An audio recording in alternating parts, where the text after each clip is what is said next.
One man, Abraham Traore.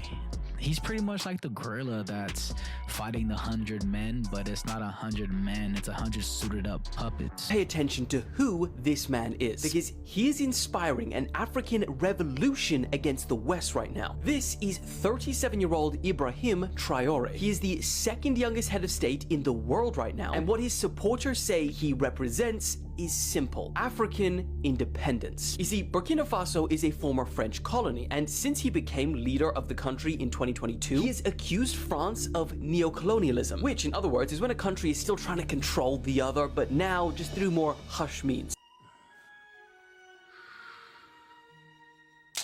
So when he seized power, he started to make drastic changes. He ordered the French troops to leave the country. He expelled French diplomats and Western media. He banned the use of British and French colonial-style judicial wigs, LOL, in efforts to decolonize the country's judicial system. And then he started making major changes. He started cutting ties with foreign companies involved in Burkina Faso's infrastructure development, like roads, bus stations, airports, and then started replacing them with locally equipped and trained workers, and then acquired around 1,000 road building machines for them to use. He started introducing policies to boost local control over food production and processing. He started pushing for greater state control over energy, reducing the dependence on foreign suppliers of electricity. And then, in the clearest statement to the West yet, he has started buying back a number of the country's major gold mines previously owned by foreign entities. He called the purchases a reclaiming of national wealth from exploitative foreign ownership. But here's where things get crazy, because what started in Burkina Faso has now become something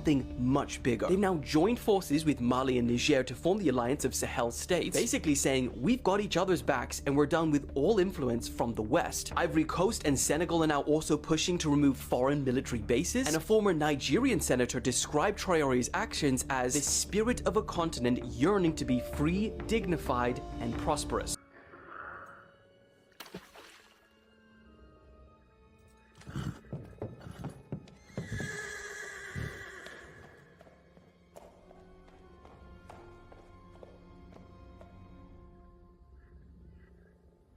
Who's there?